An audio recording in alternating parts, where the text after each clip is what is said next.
Good day, welcome to your Saturday report regarding school and orphanage foster care.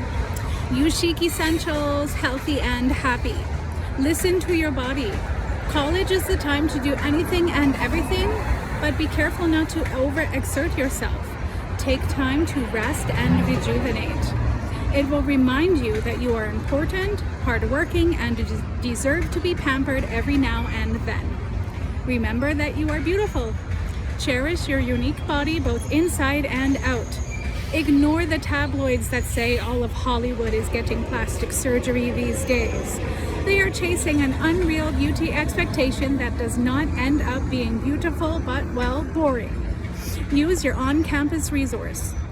From the Campus Health Center to the Fitness Center, your university has fantastic resources created specifically for you.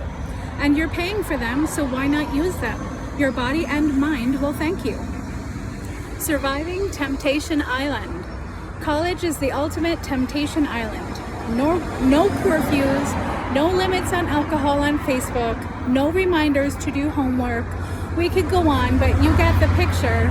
The only hard and steadfast rule is that you are in charge, and no one is there to help you say no to the many temptations that you'll face. Sometimes it's not your own temptations that should be of concern. Your friends, a boyfriend, a guy you just met at a bar, or maybe even a professor will face their own temptations and might drag you into situations you never had planned or wanted to be in. Taken too far, something that started out as innocent could end up being a disaster for all. Follow the advice in this chapter and you'll learn how to not only survive but also thrive on Temptation Island.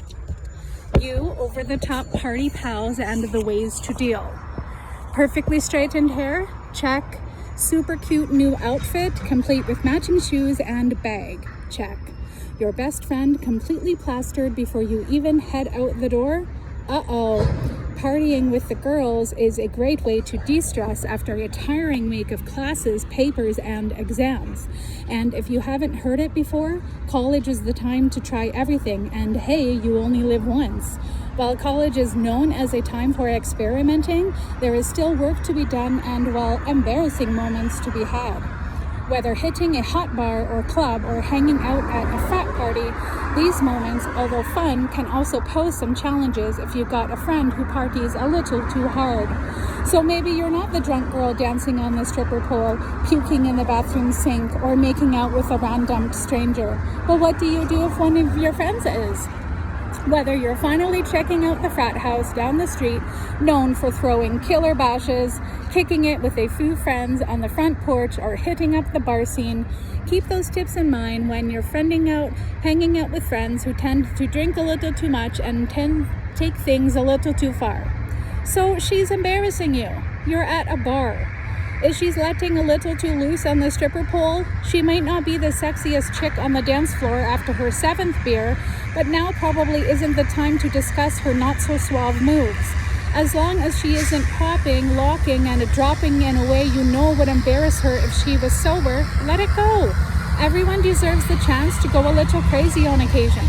However, there's a fine line between being a fun drunk and a drunken mess. Use your best judgment in determining that line. If your gut tells you she's gone a little too far, i.e. taking clothes off, don't hesitate to let her know. You're at a house frat party with strangers? Is she making out with a dark, shadowy figure off in a deserted corner? In college, a few random makeout sessions are almost a rite of passage. But if things look seriously wrong, for example, that guy she's kissing in the corner is twice her age, she's promising to go home with a boy from her English class, or announcing that she's driving home completely smashed, it's time for a chat. In these situations, it's okay to step in to help your friend avoid some potentially horrible consequences. She may drunkenly claim she hates you at the time, but she'll love you for it tomorrow. Don't, under any circumstances, let her leave by herself. Here are a couple of scenarios that you may face when partying with your over-the-top party pal, if it's just the two of you. So that boy from her class, he says there's something going on at his house later and invites your friend and you along. you're tired and so ready for bed, but your friend obviously isn't, make sure you let her know that you aren't going to follow her and that you don't think she's capable of going by herself. It may seem a little aggressive, but even if you aren't invited, it's still your responsibility to make sure she gets home safely. Offer an alternative. How about if you go out for some late night pizza? The extra calories aren't half as dangerous as heading back to an almost stranger's house. If you're out with a group, partying with a group changes the dynamic slightly. You should weigh all the options. Do you or any of your friends know this guy? Do you have any mutual friends? Does one of the other girls want to go with your friend, and is she sober enough to make rational decisions? Don't be afraid to play mom in the group. Remember that nagging little voice you hear inside your head when you're about to do something you know is wrong? Be the one to speak the truth. Going home with this guy is reckless and could be dangerous. If you just met up with her, say you didn't spend 3 hours primping with her and didn't even know she was going to be at the same place, but you happened to bump into her at the party. Although there may not be an obligation, a good friend should keep an eye on her intoxicated girlfriend. Offer her the same options mentioned above and advise her as you would any of the girls you came with. If she does decide to leave with a guy she just met in her drunken state, check up on her later. For instance, give her cell phone a ring and make sure she doesn't need an easy out or somewhere else to stay. If she's attempting to drive, the statistics are haunting. 1,700 college students between the age of 18 and 24 die each year from alcohol-related unintentional injuries. This includes vehicle crash. Don't let your friend become a statistic. Offer to pay for a cab to send her home. Walk home with her and promise a ride back to her car the next morning. Do whatever it takes to make sure she doesn't get her keys in the ignition. Stay calm. You've decided to help, but what happens when your friend is not eagerly responding to your advice? Remember that your friend is in an altered state of mind. This means that anything you say or do at this point could be blown out of proportion. She might not take your advice so lightly, especially if she's intoxicated. Don't get angry with her or give up. Although she may not realize it, she probably needs your help. Explain that you were only letting her know because you were trying to be a good friend. Leave it at that. There's no reason to fight with her when she probably won't even remember why she was mad in the morning. Plus, no one wants to cause a scene when they're out having a good time. Now, she's puking all over the floor. You've managed to talk to your friend into doing the right thing, choosing to leave the bar and go home. But your job doesn't end there. If your friend is extremely wasted, don't leave your plastered pal passed out on the tile. Get her some water and hold her hair back. Then get her in bed on her stomach.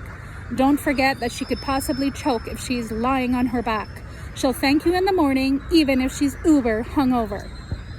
Your friend is completely wasted and now you're really worried. If her breathing slows, she appears unconscious, or her skin is cold and clammy, she might have alcohol poisoning. Don't hesitate to dial 911 or find a resident assistant who will do it for you.